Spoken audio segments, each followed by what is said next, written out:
আসসালামু আলাইকুম, আশা করি আপনারা সবাই অনেক ভালো আছেন। 108 মেগাপিক্সেলের ক্যামেরা সহ অ্যামোলেড প্যানেলের ডিসপ্লের পাশাপাশি 90 হার্জ রিফ্রেশ রেট দিয়ে রিয়েলমি নিয়ে আসলো তাদের নতুন একটি ফোন রিয়েলমি 9 4G মোবাইলটি। স্টাইলিশ এই মোবাইলটি বেশ কিছুদিন ধরে আমার কাছে রয়েছে। এই মোবাইলটি দিয়ে আমরা ফটোগ্রাফি করেছি, ভিডিওগ্রাফি করেছি এবং তার পাশাপাশি গেমিংও করেছি। সো আজকে নিয়ে এসেছি এই মোবাইলটির ভালো দিক এবং খারাপ দিক সহ সম্পূর্ণ বিস্তারিত রিভিউ এবং সম্পূর্ণ ভিডিও জুড়ে সঙ্গে থাকবো আমি ফারাবি। আপনারা দেখছেন প্রযুক্তি। চলুন তাহলে শুরু করি। মোবাইলটির বক্স কন্টেন্টে রয়েছে user manuals, SIM tray ejector, soft plastic back cover, type C USB charging cable, 33 ওয়াটের ফাস্ট চার্জার।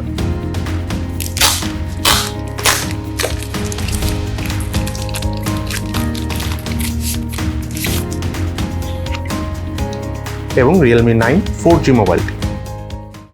ডিজাইন এবং আউটলুকের কথা বলতে গেলে স্টাইলিশ এই মোবাইলটি রিয়ারে রয়েছে ডাইনামিক 3D রিপল টেক্সচার সমৃদ্ধ পলিকার্বনেটের তৈরি রিয়ার প্যানেল। তার পাশাপাশি এই মোবাইলটি ডিসপ্লেতে রয়েছে কর্নিং গরিলা গ্লাস 5 এর প্রোটেকশন। সেই সাথে বেশ স্লিম এই মোবাইলটি 6.4 ইঞ্চি সাইজের ডিসপ্লে সহ থিকনেস হলো 7.99 মিলিমিটার এবং ওয়েট হলো 178 গ্রাম। ওভারঅল স্ট্যান্ডার্ড সাইজ হওয়ার কারণে মোবাইলটি সিঙ্গেল হ্যান্ডে বেশ কমফোর্টেবল ভাবে ইউজ করা যায়। আমার হাতে থাকা এই মোবাইলটির কালার ভেরিয়েন্টের নাম হলো সানবার্স্ট গোল্ড এবং এই কালার ভেরিয়েন্টের নাম হলো স্টারগেজ হোয়াইট। বাটন এবং পোর্টসের কথা বলতে গেলে রাইট সাইডে রয়েছে পাওয়ার বাটন, লেফট সাইডে রয়েছে ভলিউম রকার এবং সিম কার্ডে, যাতে দুটি সিম কার্ড ইউজ করার পাশাপাশি রয়েছে এক্সটার্নাল মেমোরি কার্ড ইউজ করার সুবিধা। মোবাইলটির উপর অংশে রয়েছে নয়েজ ক্যান্সেলেশন মাইক। মোবাইলটির নিচের অংশে রয়েছে main speaker, primary mic, type C USB charging port এবং 3.5mm হেডফোন জ্যাকের পোর্ট।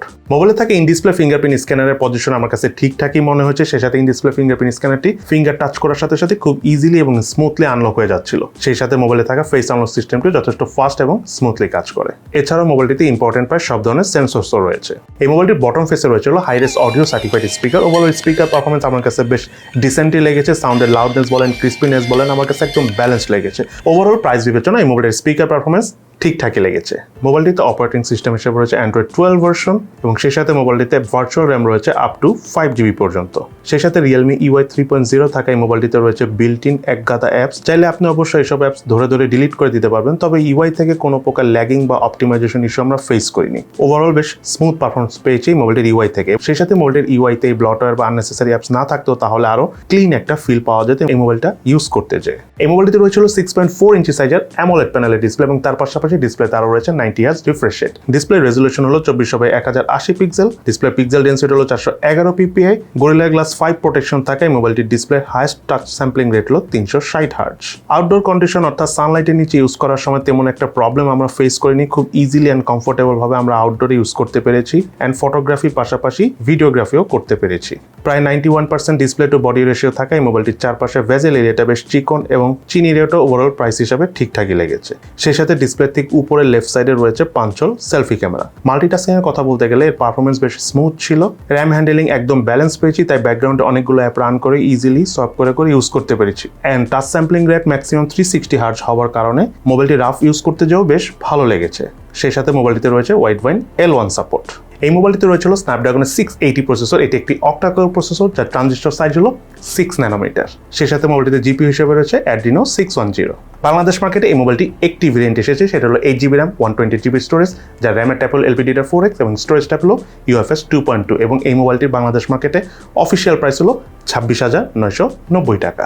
মোবাইলটির আন্তর্জাতিক স্কোর পেয়েছি আমরা 2,89,631, বেঞ্চমার্ক স্কোর পেয়েছি সিঙ্গেল করে 381, মাল্টি করে 1596।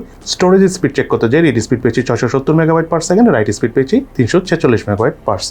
মোবাইলটি দিয়ে আমরা ফ্রি ফায়ার গেমসটি খেলার সময় হাইয়েস্ট আলট্রা গ্রাফিক্স এর নর্মাল রেজুলেশনে খেলতে পেরেছি শ্যাডো অফ করে। ওভারঅল ফ্রি ফায়ার গেমটা আমাদের কাছে এই ফোনে যথেষ্ট ভালো লেগেছে, তবে আরেকটু ভালো গ্রাফিক্স সেটিং এ খেলতে পারলে আরো ভালো লাগতো। তবে লং টাইম খেলেও ফ্রি ফায়ার এই মোবাইলে আমরা সেই লেভেলের কোনো হিটিংয়ে দেখা পাইনি এবং সত্যি কথা বলতে গেলে লং টাইম প্লে করার ক্ষেত্রে আমরা ফ্রেম ড্রপ বা ল্যাগিংয়ের দেখা পাইনি। আমাদের কাছে যথেষ্ট ভালো লেগেছে মোবাইলটিতে ফ্রি ফায়ার গেমস খেলে। অপরদিকে মোবাইলটিতে আমরা PUBG গেমস খেলার সময় ব্যালেন্স গ্রাফিক্সে মিডিয়াম ফ্রেম রেটে হাইয়েস্ট খেলতে পেরেছি, তবে সবচেয়ে বেস্ট পারফরমেন্স পেয়েছি আমরা স্মুথ গ্রাফিক্সে হাই ফ্রেম রেটে। তবে সত্যি কথা বলতে PUBG গেমসটা এই মোবাইলে খেলে আমাদের কাছে যে অনেক বেশি ভালো লেগেছে সেটা আমি বলবো না।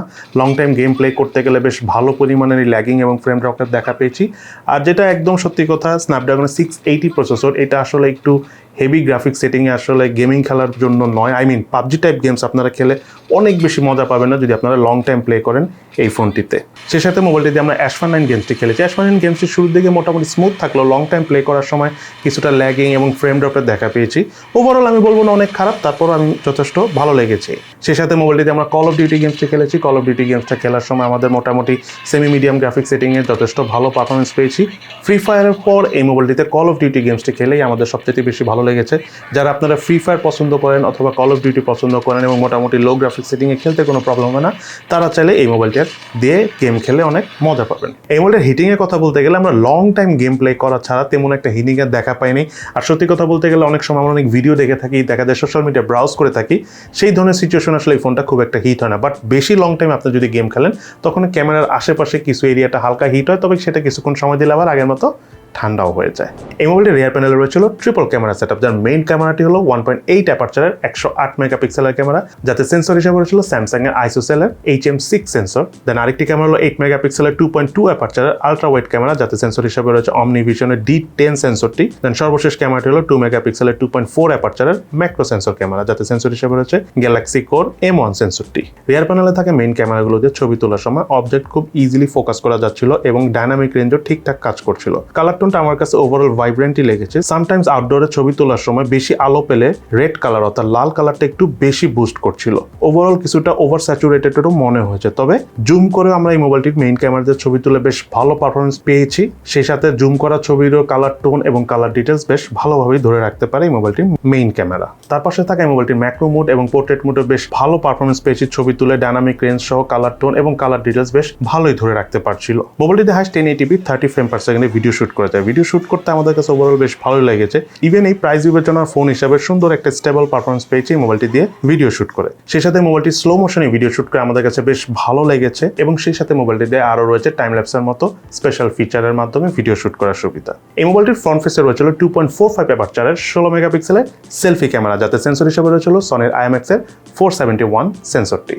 সেলফি ক্যামেরার পারফরমেন্সের কথা বলতে গেলে one of the best performance পেয়েছি এই মোবাইলটি সেলফি ক্যামেরা থেকে। কালার টোন বেশ নাইসলি ক্যাচ করতে পারে এবং ডাইনামিক রেঞ্জ দুর্দান্ত কাজ করছিল, যে কারণে এই মোবাইলটির পোর্ট্রেট মোডে সেলফি ক্যামেরা দিয়ে ছবি তুলে অনেক ভালো লেগেছে। মূলত এই মোবাইলটি সেলফি ক্যামেরা দিয়ে ছবি তোলার সময় ব্যাকগ্রাউন্ড প্রসেসিংটা এত ভালোভাবে করছিল যে আপনি ছবি তোলার পর পোর্ট্রেট মোডে ছবিগুলো দেখে আপনার কাছে বেশ প্রিমিয়াম লেভেলের একটা ফিল পাবেন বলে মনে হবে। Realme 9 4G এই মোবাইলটিতে রয়েছে 5000 mAh ব্যাটারি এবং সাথে রয়েছে 33 ওয়াটের ফাস্ট চার্জার। এই মোবাইলটি আমাদের 33 ওয়াটের চার্জার দিয়ে চার্জ করতে 1 ঘন্টা 10 মিনিট থেকে 1 ঘন্টা 15 মিনিটের মতো সময় লেগেছে, তবে একবার চার্জ করার পর অল ইন অ্যারাউন্ড আমরা প্রায় একদিনের থেকে একটু বেশি চার্জ ব্যাকআপ পেয়েছি।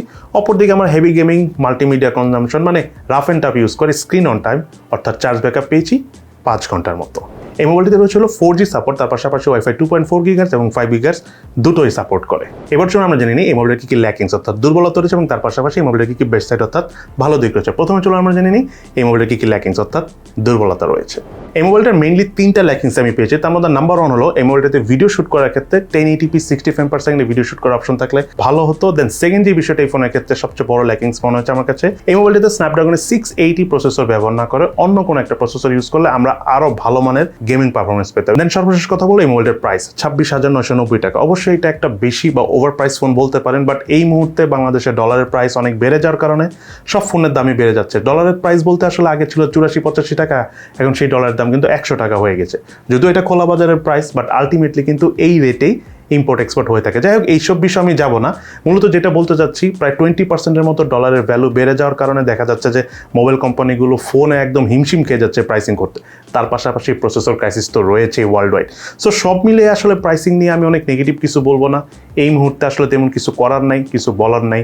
সো 26,990 টাকা আমি বলবো যে ঠিকঠাকই আছে। তবে ইনশাল্লাহ যদি ডলারের দাম কমে যায় তখন আমি আশা করবো এবং রিয়েলমিকে আমি রিকোয়েস্ট করবো বা রিকমেন্ড করবো এই ফোনটাকে যেন একটা ডিসকাউন্ট দিয়ে গুড প্রাইসে আবার নতুন করে নিয়ে আসার জন্য। এবার চলুন আমরা জানি মোবাইলটা কি বেস্ট সাইড রয়েছে। তার মধ্যে নাম্বার 1 হলো অনেকটা পাকা আমের মতো দেখতে এই ফোনটি কিন্তু যথেষ্ট স্টাইলিশ। এই ফোনের অবশ্য আরেকটা কালার রয়েছে হোয়াইট কালারের মতো, আপনাদের যে কালারটা ভালো লাগে সেটা আপনারা নিতে পারেন। বাট যেটা মেনলি বলতে চাচ্ছি, যেমন স্টাইলিশ এই ফোনটা তেমন স্লিম, হাতে নিয়েও বেশ কমফোর্টেবল লাগে এবং সব থেকে বড় কথা সিঙ্গেল হ্যান্ডে এই ফোনটা ইউজ করা যায়। দেন যে বিষয়টা কথা বলতে চাবো, ফোনটার অ্যামোলেড প্যানেলের সাথে 90Hz রিফ্রেশ রেট এবং সেই সাথে হাইস্ট 360 টাচ স্যাম্পলিং রেট থাকার কারণে ডিসপ্লে থেকে আমরা একটা প্রিমিয়াম ফিল পেয়েছি। রাফ অ্যান্ড টাফ ইউজ করে আমাদের কাছে ভালো লেগেছে এবং সত্যি কথা বলতে এই মোবাইলটার ব্যাটারি পারফরমেন্সও কিন্তু যথেষ্ট ভালো ছিল। সো মাল্টিমিডিয়া কনজিউম করে যেমন ভালো লেগেছে, লং টাইম চার্জ ব্যাকআপ পেয়েও কিন্তু আমাদের কাছে অনেক ভালো লেগেছে। দেন যে বিষয়টা কথা বলবো সেটা হলো এই মোবাইলটার স্পিকার পারফরমেন্সও কিন্তু যথেষ্ট স্মুথ ছিল। এখন একটা বিষয় নিয়ে আমি কথা বলবো, সেটা হলো এই মোবাইলটিতে 6 ন্যানোমিটার বেস স্ন্যাপড্রাগন 680 প্রসেসর রয়েছে। যদিও এই প্রসেসরটা এক্স্যাক্টলি গেমিংয়ের জন্য রিকমেন্ডেড প্রসেসর না, তারপরে ওভারঅল আমরা ফোনটা দিয়ে পাবজি খেলেছি, call of duty, free fire এই গেমসগুলো খেলেছি। সেই গেমগুলোর মধ্যে ফ্রি ফায়ার এবং কল অফ ডিউটি গেমসটা আমাদের কাছে বেশি ভালো লেগেছে। পাবজি এবং অ্যাশ9 গেমসটা মোটামুটি লেগেছে, যেটা অবশ্য খুবই স্বাভাবিক এই প্রসেসর থেকে। দেন কথা বলবো এই মোবাইলটার ক্যামেরা পারফরমেন্স নিয়ে। আমার কাছে রিয়ার প্যানেলের ক্যামেরা পারফরমেন্স যথেষ্ট স্মুথ লেগেছে। পোর্ট্রেট মুড বলেন, নর্মাল মুড বলেন, সব মুডে আমরা ছবি তুলে বেশ মজা পেয়েছি। আলট্রা মুডেও ছবি তুলে ভালো লেগেছে। তার পাশাপাশি দেখা যাচ্ছে কালার টোনটা খুব সুন্দর ধরে রাখতে পারছিল, কালার ডিটেলসও আমরা ভালো পাচ্ছিলাম। ইভেন জুম করেও কিন্তু আমরা ছবি তুলে এই মোবাইলটার কালার টোন এবং কালার ডিটেলস বেশ ভালোভাবে ধরে রাখতে পারছিল। আমার কাছে ওভারঅল এই মোবাইলটার রিয়ার প্যানেলের ক্যামেরা পারফরমেন্স ভালো লেগেছে এবং সেই সাথে মোবাইলটার ফ্রন্ট প্যানেলের ক্যামেরা দিয়ে আপনারা যদি আউটডোরে পোর্ট্রেট মোডের ছবি তুলেন, এটার যে মারাত্মক লেভেলের একটা ব্যাকগ্রাউন্ড প্রসেসিং রয়েছে, তার কারণে আপনাদের কাছে এই মোবাইলটা সেলফি ক্যামেরা স্পেশালি পোর্ট্রেট মোডে আউটডোরে ছবি তুলে অনেকেই ভালো লাগবে। আপনারা ফোন কিনেন আর না কিনেন, দোকানে যে সেলফি ক্যামেরা পোর্ট্রেট মোডে একটা ছবি তুলে দেখেন, আপনাদের কাছেও আই হোপ ভালো লাগবে। দেন কথা বলবো মোবাইলটার ইউআই নিয়ে। মোবাইলটাতে অপারেটিং সিস্টেম হিসেবে অ্যান্ড্রয়েড 12 ভার্সন রয়েছে, ভার্চুয়াল র্যাম রয়েছে আপ টু 5 GB পর্যন্ত এবং রিয়েলমি ইউআই 3.0 থাকার কারণে মোটামুটি আমরা বেশ স্মুথ ফিল পেয়েছি। যদিও আননেসেসারি অনেক অ্যাপস ব্লটার রয়েছে, বাট সেগুলো চাইলে আপনারা ডিলিট করে দিতে পারবেন। কিন্তু ইউআই থেকে কোনো প্রকার ল্যাগিং, ফ্রেম ড্রপ বা হ্যাং, কোনো ধরনের কোনো ঝামেলা বা এই ধরনের কোনো ইস্যুস আমরা এই ফোনটি থেকে অর্থাৎ এই ফোনের ইউআই থেকে পাইনি। একদম বাটারি স্মুথ লেগেছে। দেন হলো ফাইনাল ভার্ডিক্ট, অর্থাৎ সব কথা শেষ কথা, এই ফোনটি কাদের জন্য কেনা পারফেক্ট হবে?